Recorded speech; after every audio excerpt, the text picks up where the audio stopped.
Small business credit score. How to establish and maintain a good credit profile. A robust business credit profile can mean better financing conditions. As a business owner, you should strive to hold both a robust personal credit history and a strong credit profile for your business.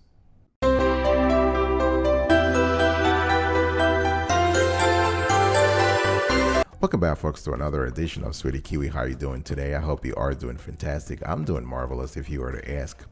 And if you are doing as marvelous as I am, go grab a cup of coffee or tea or vodka and let's roll. Now, why your business should have a credit profile in the first place? Now, you have an individual credit profile, so your business makes sense, should have one too, right? Now, when you reach out to a financial institution, a bank, or an insurance company to apply for business credit, the credit profile of your business will help ascertain whether or not you're approved. This is very important. Now, when it comes to business credit score, we're not talking about 300 to 800 as is the case for individuals. Your business credit score is a number between 0 and 100. So a score of 75 or greater is considered excellent. In other words, you are in the top percentile here. Now, business credit is important because a business credit profile allows you to get business credit. And the thing here is, when it comes to business credit, you can have an auto loan, right? So you can purchase or refinance your cars, vans, and light trucks to help keep your company moving. You can also get an unsecured term loan, right? So you'll receive funds as a one-time lump sum. You can get an unsecured line of credit, and this line it's a revolving one, so you can use it whenever funds are needed to finance the operations. So business credit is the cornerstone of business credit profile, rather, is the cornerstone of a good financing approach when it comes to business management. Now, after understanding why your business should have a credit profile, now let's understand what factors affect your business credit score. Now, a variety of factors contribute to your credit score, right? Now, you have multiple agencies out there, including Dun & Bradstreet, Experian Business, and the TransUnion, that basically provide a business credit score. When it comes to Dun & Bradstreet, for instance, they consider about 150 factors in determining their credit ratings. That's a lot. So some of those includes: do you pay your bills on time? How much available credit do you have on bank lines of credit and credit cards? How long have you had a credit profile? How many inquiries have you made on your credit profile, you or others? In what industry do you do business? What are your revenues and how many employees do you have? So Dun & Bradstreet looks at things that are not only endogenous but also exogenous. So for instance, they will look at how you pay bills. That's internal, right? So do you have a lot of money, a lot of credit open? You know, how many inquiries people are making on your profile. And then they also take a look at exogenous or external factors. You know, in what industry do you do business, right? What are the trends in that industry? What's the health of the overall economy? Those things are kind of important when it comes to giving you a business score. All right, I'll be right back right after this. Don't go anywhere.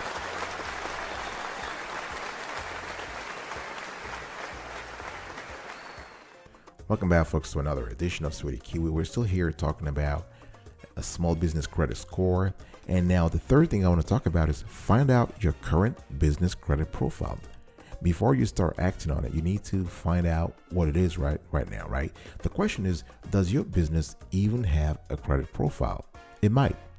So this is why you want to contact the major business credit profile bureaus and ask for a company's profile. Like I told you, you have Dun & Bradstreet, you have Equifax Business, you have Experian Business, right? If you don't have one, lucky you, or unlucky you, depends. If you're new, you can register your company with each of the bureaus, and I would advise you to register with each of the bureaus, because each bureau has a different set of criteria when it comes to giving a rating. So you want to be able to have at least three, because lenders will look for the average when you are asking for financing. They will look for the average of all the three, bureaus. So before you open you register your company with each of the bureaus, make sure you have your tax ID number. It's very important. You also need to have your DUNS number. So this is your DUNS number, and you can actually apply for on the Dun & Bradstreet Layer website. All right. Now, once you do that, you want to track your business credit information regularly. Frequency is very important. Now, how frequent? I would say once a month or once a quarter. Very important, because the last thing you want is to apply for a loan and realize the bank is looking at data in a credit bureau database that is wrong, right? So if you have changes in your business credit score, you want to be able to know. I mean, actually, the three bureaus have a service whereby you pay them a little bit every month, and they notify you if there is a change in your credit profile. Similar to what they do with individuals. If you are, if somebody has an inquiry on your profile, on your company's profile rather, or the score has changed, they can notify you right away, so that you are able to double check everything and make sure the credit bureaus have accurate and up-to-date information. Right. So everything, and this goes both ways, right? So they will let you know if there is a change, but you also can let them know if something changes. For instance, let's say you have changes in revenue, location, right? Number of employees, liens, lawsuits. All of those things can all affect your credit score, right? And these changes in turn can affect how you conduct business with customers, suppliers, and financial institutions. So you want to be very careful about supplying info to the bureaus so that they have the right information on file all the time. Now, and this is why I said it's just a lot better to monitor this every month or every quarter, especially if you're starting out, because your company might be actually a victim, might be a hacking victim. So you want to make sure that you are protecting yourself against identity thefts, right? You're monitoring your business credit profile regularly so that you can check things, you can detect inaccuracies, and you can detect inconsistencies from the get-go and not wait for a long time. Now, when it comes to business credit information, one thing that's also critical is to monitor the employee use of credit cards. If you are in business where you have multiple employees who use different company credit cards, you want to be very careful in monitoring that, because credit cards are not only expensive to the company because you have to pay an annual fee, but also the interest rate is higher. It's usually double digits.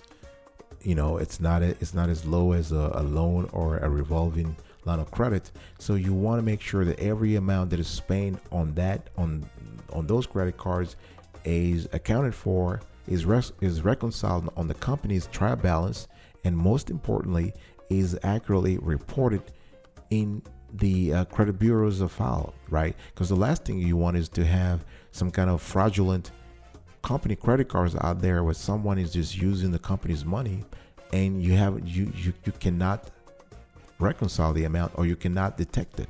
So this is very important. Track your business credit information regularly. I'll be right back right after this. Don't go anywhere.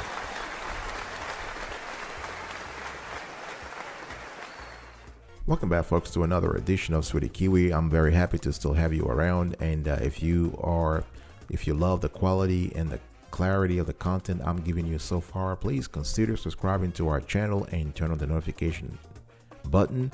Smash the like, the comment, the share button, and share this content as much as possible. Now, number 5, strive to maintain a high business credit score. Right? This again is sort of akin to what you have with individuals. The higher your credit score, the higher your business credit score, the better chance of you securing financing when you need it at good terms. Right? Better credit score means better financing terms. This just makes sense. It means you pay lower interest rates, right? When your suppliers see a high credit score, they're more likely to extend credit to you, right? And all of these little things adds up to better cash flow and a healthier business, right? So what I'm trying to say here is if you have a higher credit score, that means potentially a better bottom line, a higher income amount, right? Now, the thing is not just if you are an established business, even if you're a new business, having a good credit score within the first 3 months or first 6 months of you launching the business will help you protect also your personal finances. You as the entrepreneur, you as the leader of the business, right? You can get access to cash for growth and expansion, right? You're getting better loan terms, but most importantly, what I'm trying to say here is that your personal finances are protected. So you don't have to tap into your rainy day fund. You don't have to tap into your retirement accounts to finance the business. Number 6, you can set a goal to achieve a strong business credit score. How do you do this? Now, I'm sure you now understand the importance of maintaining a good business credit score, right? Now, let's take some time to form healthy financial habits. Let's make sure that we lay the foundation for future success. Now, you are monitoring your business finances, which is important, which is the first step anyway. So once you start doing that, there are specific things you have to do to make sure your credit score stays high. Number 1, pay your bills on time. You want to make it a priority to pay bills in full and on time. Automate this. You want to automate that, so that every month everything is paid. You don't have to cut a check because God forbid you forgot, whatever, things happen. Because credit bureaus will see that you are responsibly handling your finances, and this will reflect in your business credit score. Reduce existing debts, right? This is a hard one, especially if you are on a growth path and you need cash and you are in a cash intensive industry. But it's just math. If you want to improve your score, you need to focus on fulfilling your financial obligations. You have to pay off your business, credit card debts. You have to repay your vendors. And you just got to get rid of any outstanding balances. Check your scores frequently, right? You can set yourself a reminder on your phone, or you can write a note in your planner to check your credit every 2 weeks. Every 2 months, every month, every quarter, periodically, whatever works for you, right? So because if you're able to check this periodically, you would recognize any mistakes or issues early on. The last thing you need to pay attention to when it comes to having a strong business credit score is to handle tax liens, right? So if you've been issued a tax lien, this can have significant repercussions on your credit, right? So you should pay your tax lien in full as soon as possible. You can also think about, pursuing subordination or a withdrawal, which can help you remove the tax lien from your financial record. This is very important. The last thing you want is to have a government initiated action upon your business credit score. All right. Now, thanks so much for listening to me today. I'm just going to quickly recap today's conversation. How to establish and maintain a good credit profile. You first need to understand why your business should have a credit profile. You have to understand what factors affect your business credit score. You want to find out your current business credit profile. You want to track your business credit information regularly. You want to strive to maintain a high business credit score. You want to set a goal to achieve a strong business credit score. Thanks so much for listening. I will see you next time. And until then, stay marvelous.